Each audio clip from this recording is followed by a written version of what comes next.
The story of the Zeppelin raids during World War I is one of innovation, fear, and resilience.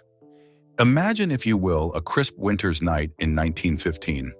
The streets of London are dark, illuminated only by the flickering glow of lanterns.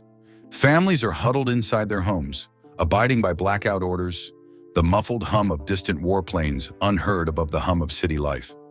Then, as the minutes pass, the low drone of engines grows louder, echoing through the narrow streets.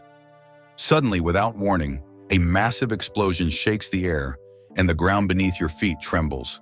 Within seconds, chaos erupts. The sky is torn apart by fire and smoke, and the unmistakable silhouette of a massive airship looms high above the city, drifting silently through the night sky. A Zeppelin. This was the reality that British civilians faced for the first time during the early months of World War I.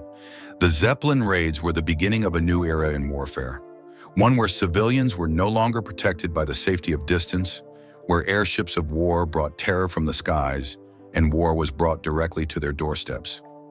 World War I, when it began in 1914, was initially expected to be a fast-moving conflict, with battles fought on distant European soil, largely confined to the trenches of the Western Front. However, technological advancements and shifting military strategies quickly made clear that the war would be unlike anything anyone had imagined. The Zeppelin raids were a chilling manifestation of this new kind of warfare, one where technology could bring the violence of battle to the heart of civilian life. It was the first time in history that civilians were systematically targeted by aircraft, and the fear it instilled in the British population marked the beginning of a psychological war of unprecedented proportions. The Zeppelins themselves were awe-inspiring machines, cutting edge in their day.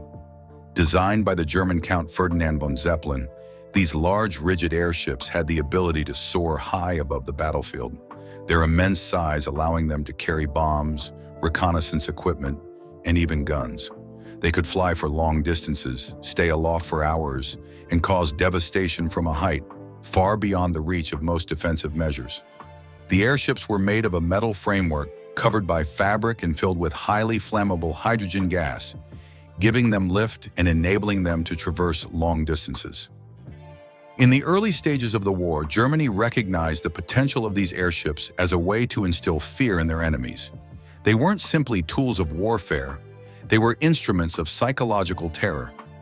The first Zeppelin raid on British soil occurred on January 19, 1915. Two Zeppelins, L3 and L4, were dispatched to bomb Great Yarmouth and King's Lynn on the eastern coast of England. The bombs dropped from these massive ships were crude but effective. Though the damage was limited, the psychological impact was profound. The raids marked the first time British civilians experienced an aerial bombardment, a terrifying reality that would soon spread across the country. The German strategy was simple but effective. Zeppelins were deployed to strike fear into the British public, disrupt everyday life, and weaken morale. The raids were designed to hit not only military targets, but also civilian areas. Factories, ports, railways, and homes were all vulnerable. The goal wasn't necessarily to inflict massive casualties. It was to create terror and force Britain to divert resources away from the Western Front, trying to defend against these terrifying attacks.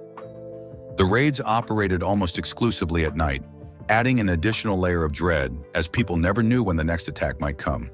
There were no warnings, no sirens, no way to escape. For the first year of the Zeppelin raids, British air defenses were severely underdeveloped. Anti-aircraft guns were still in their infancy, and the fledgling Royal Flying Corps, RFC, lacked the equipment and experience to confront these massive airships. The Zeppelins seemed invincible.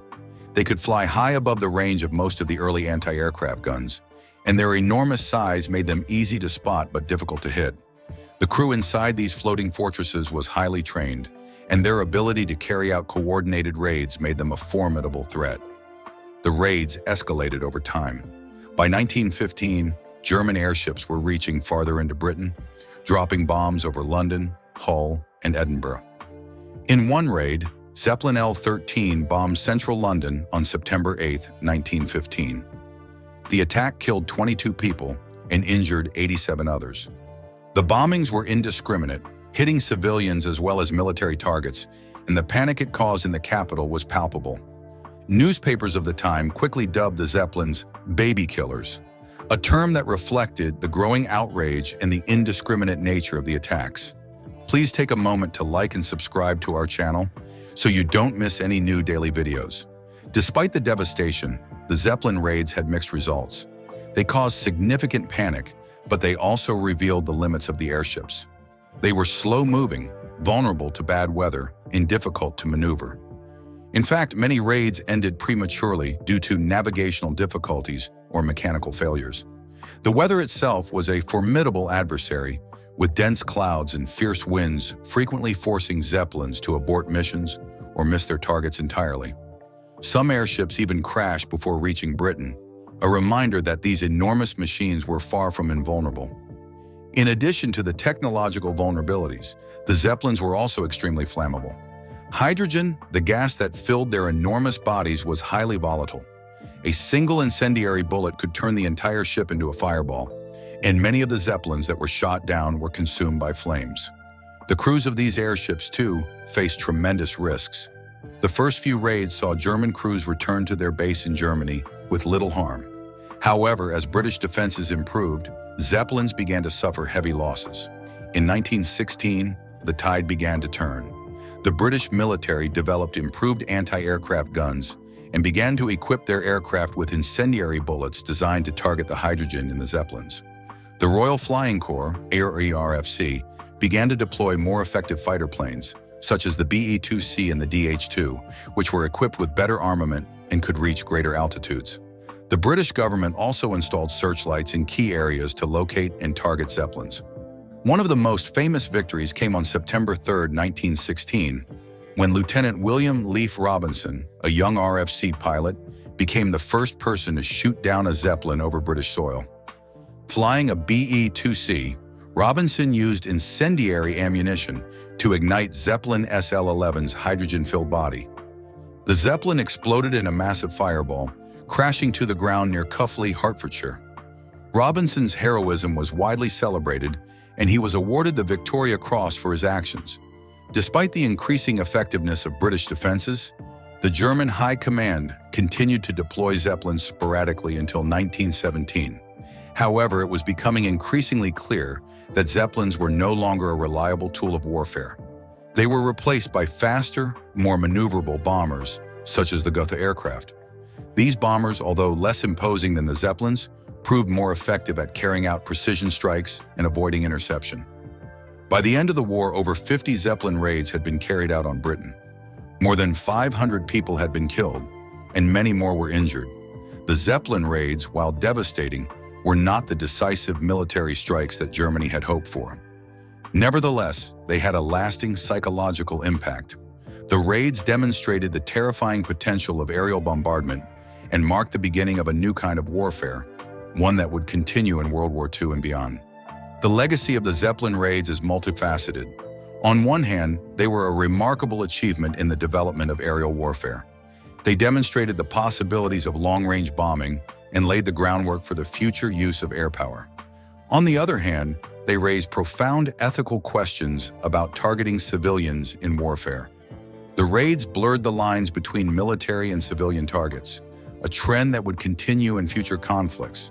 For Britain, the Zeppelin raids were a precursor to the devastation that would come with the Blitz during World War II. The air defenses developed during the First World War were crucial in defending against later attacks. The raids also had a profound effect on public opinion. Initially, people had been horrified and terrified, but over time, the bravery of those defending the skies became a source of national pride. Pilots and air defense crews were celebrated as heroes, and their victories became part of Britain's collective memory. The story of the Zeppelin raids is one of human ingenuity, terror, and resilience. It's a reminder of how technology can change the course of history, not just through its practical applications, but through its impact on human emotions, fears, and reactions.